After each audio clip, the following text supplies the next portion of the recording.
Hi everyone, good morning. সবাই কেমন আছো? আশা করি ভালো আছো।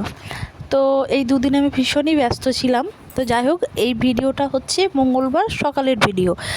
তো সেদিন ছিল অশোক ষষ্ঠী। তো যাই হোক, সকাল হয়েছিল আমার অনেক সকাল মানে আমার কাছে প্রায় ওটা ভোরই বলে।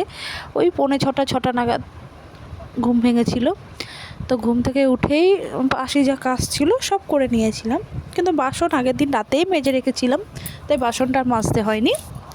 আর বাদবাকি যে কাজ থাকে, গ্যাস মোছা হবে এরকম, তো সবই করে তারপর পুজো দিতে গেছিলাম। তো পুজো দিতে গিয়ে দেখি বাপরে বাপ কী লাইন!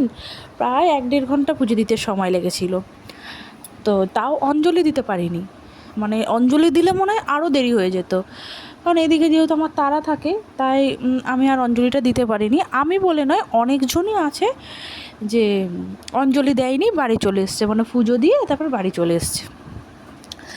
কারণ আমার যেরকম কাজ আছে, তো সবার তো এরকম বাচ্চাদের স্কুল আছে, কি বড় অফিসে বেরোবে, এরকম তাড়া থাকে।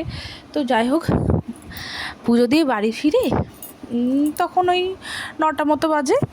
তো বাড়ি ফিরে একটু এসেই দেখছি ছেলে আমার এসে গেছিলো। ছেলেও সকালে পড়তে গেছিলো। তো এসে আমি ছেলে দুজন মিলে একটু প্রসাদ খেয়ে নিলাম।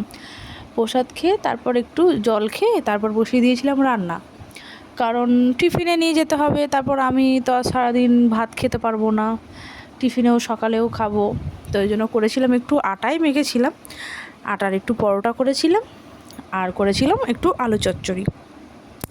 আর পরোটা যেরকম হয় 3 কোনা, এরকম করিনি আমি, গোল গোল করে যেরকম রুটি হয় ওরকমভাবেই বেলে তারপর পরোটা করেছিলাম। কারণ ওই সকালের টাইমে 3 কোনা পরোটা করতে গেলে না দেরি হয়ে যাবে গো অনেক। তো যাই হোক, শরীরটা মানে কেমন একটু লাগছিল। তো ওই কাজ করতে করতেই, মানে রান্না করতে করতে এসে মাঝে মাঝে শুয়ে পড়ছিলাম। তো তারপর খাওয়া দাওয়া করে নিচ্ছিলাম। আর খাওয়া দাওয়ার সাথে একটু চাও করে নিয়েছিলাম, কারণ ওই যে আলাদা আলাদাভাবে খাবো এরকম সময় ছিল না। আর নিয়েছিলাম খাওয়ার সাথে ওই 2টো গজা। তো ছেলে আগের দিন রাতে বলেছিল যে মা একটু গজা আনবে। তো আগের দিন রাতেও গেছিলো, তো পাইনি গজাটা। তো ওই পরের দিন যখন আমি ওই দোকানে গেছিলাম, মিষ্টির দোকানে পুজোর সন্দেশ কিনতে, তো তখন গিয়ে দেখলাম আছে গজা, তাই ওই 2টো নিয়ে এসেছিলাম গজা ছেলের জন্য। তো ওই খাওয়া দাওয়া করছিলাম, পরোটা, আলু চচ্চড়ি আর চা, আর ওই একটু গজা, মানে ওই টক ঝাল সব মিশিয়েই খাওয়া দাওয়া হচ্ছিল। তো তারপর সেদিন যা ক্লান্ত হয়েছিলাম, তারপর কাজে গেছিলাম, কাজ থেকে ফিরেছিলাম, তো আর ভিডিও আর করা হয়নি। আর এটা ছিল বুধবার সকালে গেছিলাম আমরা একটু ভিডিও থেকে ফোন করেছিল। এবার তোমরা বলবে যে একই কুর্তি পরে, না গো, পুজো দিয়ে আসার পর খাওয়া দাওয়া করে কুর্তিটা মানে ছেড়ে আমি অন্য জামা কাপড় পরে আমি কাজে গেছিলাম। তো যেহেতু এটা খাওয়া দাওয়া করেছি, আগের দিন পরোটা খেয়েছি, পুজো দিয়ে এসেছি, তো কাচতে হতো বলে এটাই পরে আবার চলে গেছিলাম ভিডিওতে পরের দিন, কারণ এসে একদম কাচবো বলে। তো যাই হোক, ভিডিওতেও গেছিলাম অনেক সকালে। তো তারপর কাজকর্ম সেরে তারপর ফিরছিলাম, কারণ ফিরতে ফিরতে প্রায় 12টা বেজে গেছিলো। তো ফিরে এসে দেখছি ছেলে ওরকমভাবে শুয়ে আছে, কারণ ছেলে প্রত্যেক দিন এখন সকালে উঠতে হয়, ওকে গিয়ে এখন মানে পড়তে যেতে হয় ওই জন্য। তো বাপরে বাপ, বাইরে কি রোদ্দুর, মানে কি বলবো, পুরো মুখ চোখ লাল হয়ে যাচ্ছে পুরো, মানে এখন এই সবে গরম পড়েছে, এর মধ্যেই যে এত রোদ্দুর, যে আর কিছুদিন গেলে যে কি হবে কি জানি না। তো যাই হোক, জামা কাপড় ছেড়েও চলে এসেছিলাম দেখো রান্নাঘরে রান্না করতে। আর এই যে সবজি কাটা দেখছো, এটা আমি যাবার আগেই আমি কেটে দিয়ে গেছিলাম, মানে এসে যাতে আমি রান্নাটা বসাতে পারি। তো এসেই ওই জন্য তাড়াহুড়ো করে রান্না বসিয়ে দিয়েছিলাম। আজকে করব মাছের ওই ডাঁটা দিয়ে একটু আলু দিয়ে ঝোল আর পাট শাক ভাজা। আর এসে দেখছি গেটের সামনে আমাদের জল দিয়ে গেছে, আমার বর ঢুকিয়ে নিল। আর এই যে মাছগুলোকে দেখতে পাচ্ছ, মাছগুলো আমার যে কি অবস্থা তোমাকে আমি চোখে, পিঠে, হাতে, চারিদিকে তেলে ছিটা লেগেছে, আমার অবস্থা। তো আমার বরের সাথে ওই মাছ নিয়ে একটু হাসাহাসি করছিলাম, বলছিলাম কোথা থেকে নিয়ে এসছো। তো বলছে এটা বিদেশের মাছ, বিদেশের জলের মাছ, মানে একটু আমরা একটু দুজন মিলে হাসাহাসি করছিলাম। তো যাই হোক, দেখো তোমাদের সাথে কথা বলতে বলতে আমার পাট শাক ভাজা হয়ে গেল, আর হচ্ছে এদিকে মাছের ঝোলটা বসিয়েছি। আর মাছের ঝোলটা হলেই হয়ে যাবে, কারণ দুজনে আবার বেরোনোর আছে।